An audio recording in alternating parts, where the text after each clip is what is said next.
Había un auto en Estados Unidos que llevaba el nombre de un hombre que nunca pidió tener un auto con su nombre.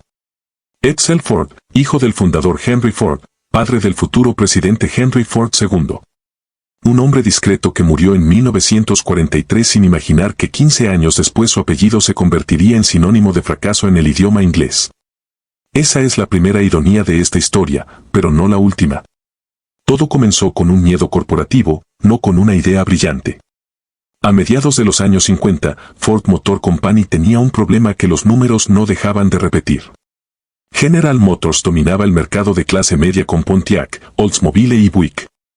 Chrysler tenía a Dodge y DeSoto cubriendo ese mismo segmento. Ford, en cambio, solo tenía dos marcas, Ford para el comprador promedio y Lincoln para el comprador de lujo.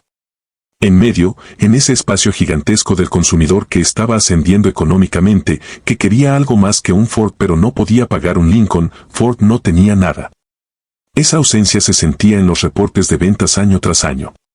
La empresa estaba perdiendo terreno en el segmento que más estaba creciendo en la América de la posguerra. El consejo directivo lo discutió durante meses. Y la decisión que tomaron no fue corregir un modelo existente, fue crear una marca completamente nueva desde cero. Eso ya era una apuesta enorme, pero la apuesta se volvió todavía más grande por cómo decidieron construirla. Ford encargó la investigación de mercado más ambiciosa que la industria automotriz había visto hasta entonces. Encuestaron a más de 800,000 consumidores. Le preguntaron a la gente qué quería en un auto, qué nombre les gustaría, qué forma de parrilla les resultaba atractiva, qué colores preferían, hasta contrataron a una poeta, Marianne Moore, ganadora del premio Pulitzer, para que propusiera nombres evocadores para el nuevo vehículo. Ella sugirió nombres como Utopian Turletop y Mongoose Civique. Ford los rechazó todos. Después de meses de comités, encuestas y debates internos que costaron más de $2 millones solo en el proceso de naming, el comité ejecutivo terminó eligiendo el nombre más simple y menos arriesgado de todos. Edsel, el apellido de la familia fundadora. La ironía es que mientras gastaban fortunas en ciencia de consumidor para encontrar el nombre perfecto, terminaron eligiendo exactamente lo que cualquier ejecutivo habría sugerido en la primera reunión sin gastar un centavo. El lanzamiento se programó para el 4 de septiembre de 1957, una fecha que la prensa estadounidense bautizó de inmediato como el Día E. Ford construyó una campaña de expectativas sin precedentes. Durante meses antes del lanzamiento, publicó anuncios que no mostraban el auto, solo siluetas cubiertas, fragmentos, sombras. La estrategia era generar curiosidad máxima, hacer que cada estadounidense se preguntara qué escondía Ford bajo esas lonas. Funcionó. Para el día del lanzamiento, millones de personas habían escuchado hablar del Edsel sin haberlo visto todavía. Las expectativas estaban en el cielo y eso, que parecía una ventaja, se convirtió en el primer paso hacia el desastre. Porque cuando finalmente retiraron las lonas, cuando el público vio el auto real por primera vez en los concesionarios, la reacción no fue la que Ford había calculado. El diseño central del Edsel era su parrilla frontal, una abertura vertical y ovalada en el centro del frente del auto, rodeada por el resto de la carrocería horizontal típica de la época. Los diseñadores de Ford la habían concebido como un gesto distintivo, algo que hiciera que el Edsel fuera reconocible a 100 metros de distancia, sin confundirse con ningún otro auto en la calle. Y en eso tuvieron razón, era inconfundible. El problema fue que el público no la interpretó como elegancia, la interpretó como algo incómodo de mirar. La prensa empezó a burlarse casi de inmediato. Algunos periodistas la compararon con una boca abierta congelada en una mueca. Otros encontraron comparaciones todavía más crueles que se extendieron por todo el país en cuestión de semanas. Un auto que se había vendido como la innovación más investigada de la historia de Detroit se convirtió, antes de cumplir un mes en el mercado, en el chiste favorito de los comediantes de televisión nocturna. El timín no podía haber sido peor. Apenas 6 semanas después del lanzamiento del Edsel, la economía estadounidense entró en una recesión que pocos habían anticipado con esa intensidad. Octubre de 1957 trajo una caída brusca en la confianza del consumidor.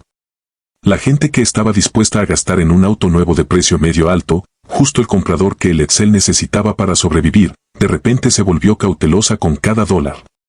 Ford había diseñado el Edsel pensando en el consumidor optimista de mediados de los años 50, ese comprador que quería subir de categoría, demostrar que le iba bien, estrenar algo distinto. Pero ese comprador, justo cuando el Edsel llegó a los concesionarios, dejó de existir, al menos temporalmente. La recesión golpeó primero y con más fuerza a los segmentos de precio medio-alto, exactamente donde Ford había posicionado al Edsel. Los compradores que sí seguían comprando autos se refugiaron en modelos más económicos o se quedaron con marcas que ya conocían y en las que confiaban. El Edsel, una marca nueva, sin historia, sin lealtad acumulada, fue de las primeras víctimas de esa contracción. Pero atribuir todo el fracaso a la economía sería una simplificación injusta, porque había problemas que no tenían nada que ver con el ciclo económico. El primero era mecánico. Ford había apresurado tanto el desarrollo del Edsel para cumplir la fecha de lanzamiento que muchas unidades llegaron a los concesionarios con defectos de fabricación. Capós que no cerraban correctamente, puertas que se atascaban, frenos con fallas intermitentes, fluidos que se filtraban donde no debían. Una de las características más promocionadas del Edsel era su sistema de transmisión automática controlada por botones ubicados en el centro del volante, en lugar de la palanca tradicional. Sonaba futurista en los anuncios, pero en la práctica resultó poco confiable. Algunos conductores reportaron que el sistema fallaba al cambiar de velocidad, dejando el auto momentáneamente sin respuesta justo en medio del tráfico. Para un auto que se vendía como la cúspide de la innovación de Detroit, cada uno de estos fallos llegaba a la prensa amplificado, contado y repetido. La reputación de calidad, que en la industria automotriz se construye durante años y se destruye en semanas, comenzó a desmoronarse casi de inmediato. El segundo problema era de distribución y aquí entra una de las decisiones corporativas más cuestionadas de toda la historia. Ford decidió vender el Edsel a través de una red de concesionarios completamente nueva, separada de los concesionarios Ford y Lincoln ya establecidos. La lógica detrás de esto era que el Edsel necesitaba su propia identidad, su propio espacio, sin mezclarse con las otras marcas de la empresa. Pero construir una red de distribución desde cero significaba reclutar empresarios dispuestos a invertir capital propio en construir instalaciones, comprar inventario y contratar personal para vender una marca que todavía no tenía ningún historial. Muchos de esos concesionarios eran familias que habían ahorrado durante años, que vendieron propiedades o pidieron préstamos importantes para construir su agencia Edsel, confiando en las proyecciones optimistas que Ford les había presentado durante el reclutamiento. Algunos dejaron concesionarios establecidos de otras marcas para apostar exclusivamente por esta nueva oportunidad. Y de repente, apenas unos meses después de abrir sus puertas, esos mismos concesionarios estaban viendo cómo el inventario se acumulaba sin venderse, cómo el flujo de caja se secaba y cómo la inversión de su vida empezaba a evaporarse. Cada concesionario Edsel representaba una historia familiar completa, una hipoteca puesta en juego, una decisión de vida tomada con base en la confianza que Ford había vendido con su campaña publicitaria. Mientras los ejecutivos en Dearborn revisaban hojas de cálculo, en cientos de ciudades estadounidenses había familias enteras que veían cómo sus ahorros se convertían en autos sin comprador, estacionados bajo el sol, devaluándose cada semana que pasaba. Para 1958, apenas un año después del lanzamiento, las cifras de ventas confirmaban lo que ya se sentía en el ambiente. Ford había proyectado vender alrededor de 200,000 unidades en el primer año. La cifra real apenas superó las 63,000. No era un mal desempeño, era un colapso frente a las expectativas que la propia empresa había construido. Y aquí aparece algo que pocas veces se cuenta con suficiente detalle, la manera en que Ford manejó internamente la crisis mientras la fachada pública seguía proyectando confianza. Dentro de las oficinas corporativas, los ejecutivos comenzaron a discutir abiertamente si el Edsel merecía más tiempo o si había que cortar la sangría. La división era real. Algunos directivos argumentaban que toda marca nueva necesita varios años para asentarse, que Lincoln mismo había tardado en encontrar su lugar en el mercado. Que cancelar tan pronto sería desperdiciar la inversión ya realizada. Otros, más cercanos a las finanzas que al producto, veían los números trimestrales y solo podían pensar en cuánto capital seguía drenándose cada mes que la línea Edsel permanecía activa. En 1958, Ford rediseñó parcialmente el Edsel, suavizó la parrilla frontal, intentó corregir algunos de los defectos mecánicos más reportados, ajustó el posicionamiento de precio.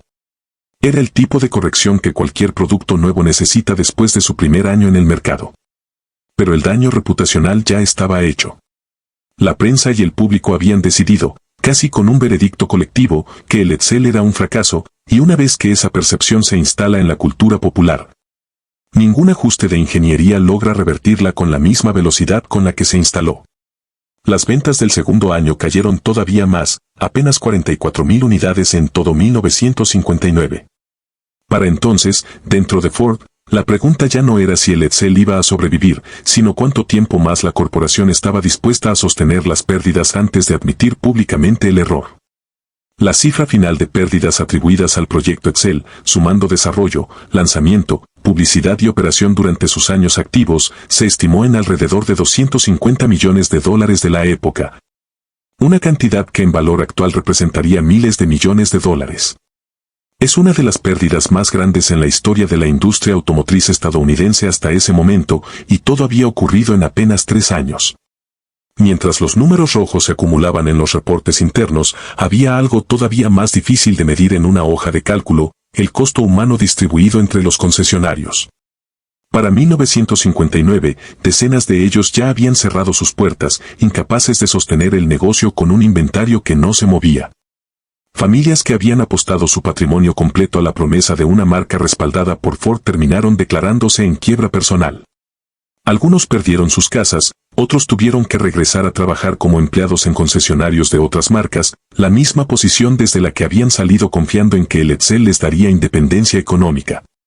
Ford, como corporación, podía absorber una pérdida de $250 millones y seguir operando, diversificada como estaba en docenas de líneas de producto. Pero un concesionario individual que había invertido sus ahorros de toda una vida en un solo punto de venta de una sola marca no tenía esa capacidad de absorción. La asimetría entre quien toma la decisión estratégica y quien carga con la consecuencia económica es uno de los patrones más repetidos en la historia industrial. Y el caso Edsel se convirtió en un ejemplo de manual citado durante décadas en escuelas de negocios para enseñar precisamente eso, como el riesgo corporativo, cuando fracasa, no se distribuye de manera proporcional entre quienes lo decidieron y quienes lo ejecutaron en la primera línea. El 19 de noviembre de 1959, Ford anunció oficialmente la cancelación de la línea Edsel. No hubo ceremonia, no hubo despedida pública, solo un comunicado corporativo escueto confirmando lo que la prensa especulaba desde meses atrás. La marca había existido oficialmente poco más de 2 años. En la historia de la industria automotriz estadounidense, pocas marcas habían colapsado tan rápido después de un lanzamiento tan masivo y costoso.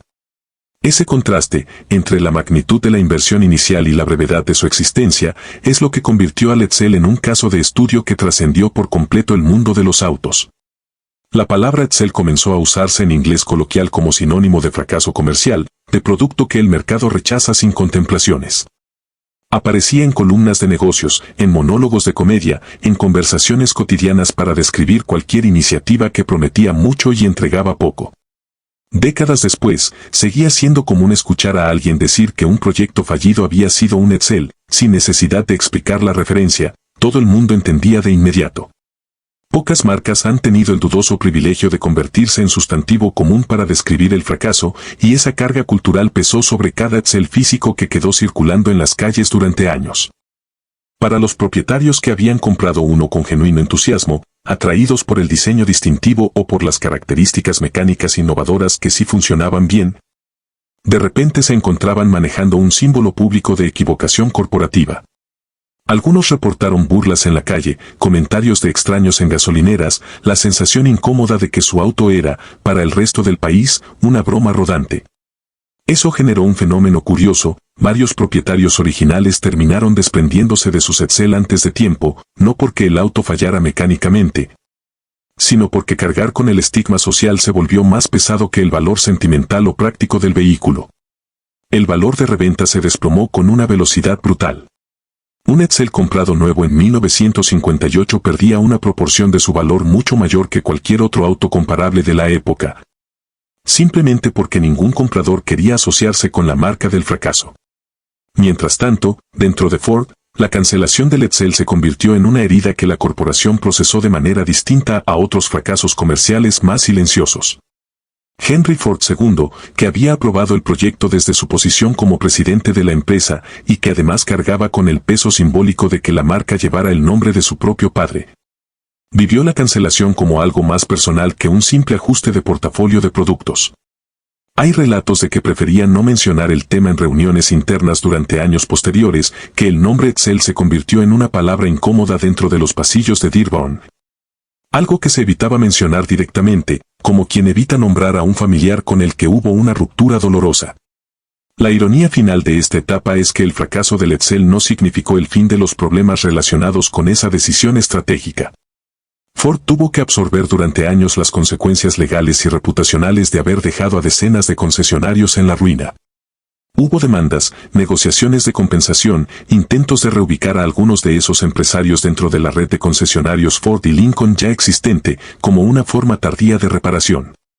Pero para muchos de ellos, el daño económico y emocional ya estaba consumado. La marca que se suponía iba a representar el futuro optimista de la clase media estadounidense en ascenso terminó representando exactamente lo opuesto. La fragilidad de cualquier apuesta corporativa cuando se enfrenta simultáneamente a un mal diseño, un mal momento económico y una mala ejecución de distribución. Con el paso de las décadas, algo curioso comenzó a ocurrir con el Edsel, el mismo fenómeno que tantas veces se repite con los productos que el mercado rechaza en su momento y que después el tiempo reivindica parcialmente. A medida que la generación que vivió el lanzamiento original empezó a envejecer, surgió un grupo distinto de personas interesadas en el Edsel, los coleccionistas. Para ellos, la historia de fracaso comercial no era un defecto, era exactamente lo que hacía al auto fascinante.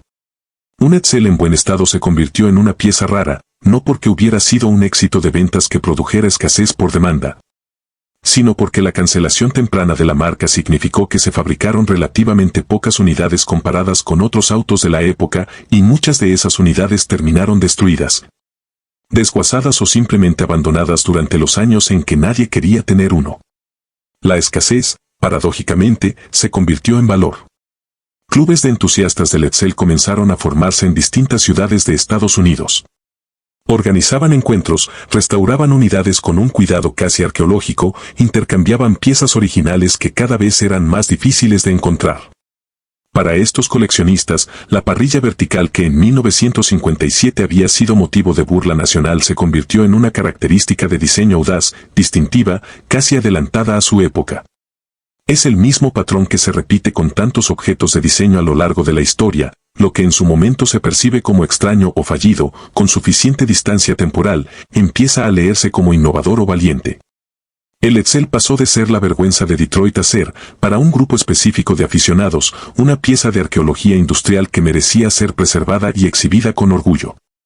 Subastas especializadas comenzaron a registrar precios cada vez más altos por unidades en condición original, particularmente los modelos convertibles, que habían sido los menos producidos de toda la línea. Lo que en 1959 un concesionario desesperado habría regalado con tal de sacarlo de lote, décadas después se vendía en subastas por decenas de miles de dólares, dependiendo del estado de conservación y la rareza específica del modelo. Esa revalorización no le devolvió nada a los concesionarios que habían quebrado en 1959, ni a los ejecutivos que habían perdido credibilidad dentro de Ford. Pero sí transformó la manera en que la cultura popular terminó procesando la historia del Edsel. Ya no era simplemente la marca del fracaso, era también un capítulo fascinante sobre cómo la percepción pública puede equivocarse con un producto. Sobre cómo el tiempo y el contexto cambian completamente el significado de un objeto.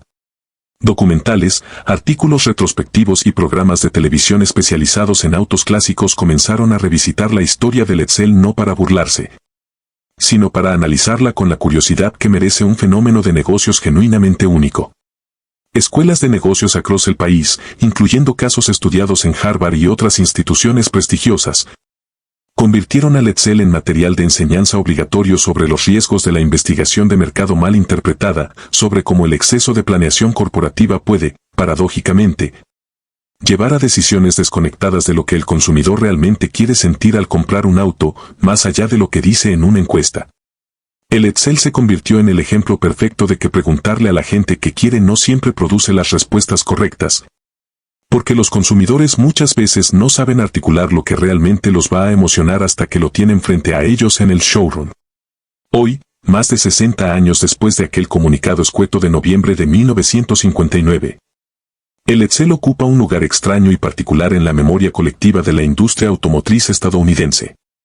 No es recordado como un mal auto en el sentido mecánico, muchos de sus problemas de calidad fueron exagerados por la prensa de la época, amplificados por el ambiente de burla generalizada que rodeó al lanzamiento desde el primer día. Tampoco es recordado únicamente como un fracaso de diseño, porque esa misma parrilla que provocó comparaciones crueles en 1957 hoy es reconocida por diseñadores industriales como un ejercicio genuinamente arriesgado en una época donde la mayoría de los autos estadounidenses se parecían entre sí con pequeñas variaciones cromadas. El Edsel es recordado, sobre todo, como una lección sobre el momento, sobre cómo un producto puede tener méritos reales y, sin embargo, fracasar de manera estrepitosa simplemente porque llegó en el instante equivocado, con la economía equivocada, con la estrategia de distribución equivocada y con un nombre que cargaba expectativas que ningún auto, sin importar cuán bien diseñado estuviera, podía satisfacer completamente. Marianne Moore, la poeta que propuso nombres como Utopian Turletop, nunca llegó a ver su sugerencia utilizada, pero tal vez sin saberlo había capturado algo certero sobre el proyecto completo. El Edsel fue, en esencia, una utopía corporativa, un intento de construir el auto perfecto a partir de datos, encuestas y comités, sin dejar espacio para la intuición, para el instinto de diseño que tantas veces separa a un auto memorable de uno simplemente correcto en el papel. Henry Ford II aprendió de esa experiencia, y la propia Ford Motor Company ajustó internamente la manera en que desarrollaba nuevas líneas de producto en las décadas siguientes, dependiendo menos de la investigación de mercado masiva y más de equipos de diseño con autoridad creativa real. Algunos historiadores de la industria argumentan que sin el fracaso del Edsel, Ford no habría desarrollado la disciplina interna que después produciría éxitos rotundos como el Mustang, lanzado apenas 5 años después, en 1964, con un enfoque radicalmente distinto, menos basado en comités gigantescos y más en una visión de diseño clara y arriesgada que esta vez sí conectó con el público de manera inmediata y duradera. Visto así, el Edsel no fue solo una pérdida de $250 millones, fue también, de manera indirecta y dolorosa, el precio que Ford pagó para aprender una lección que ninguna encuesta le pudo haber enseñado, que los autos no se compran solo con la cabeza. Se compran también con una conexión emocional que ningún departamento de investigación de mercado puede fabricar artificialmente a partir de formularios y grupos de enfoque. Quedan pocos Edsel circulando hoy, la mayoría resguardados en colecciones privadas, en museos del automóvil, en encuentros de clubes de entusiastas que se reúnen para recordar, con cariño genuino, a un auto que el mundo entero decidió odiar antes siquiera de conocerlo bien. Esa parrilla vertical, que provocó tantas burlas en su momento, sigue siendo, hasta el día de hoy, una de las siluetas más reconocibles e inconfundibles de toda la historia automotriz estadounidense. Lo cual quizás sea la venganza silenciosa y tardía del diseño que nunca tuvo la oportunidad real de demostrar lo que podía haber llegado a ser si el tiempo, la economía y la corporación que lo creó le hubieran dado más que 2 años para encontrar su lugar en el mundo.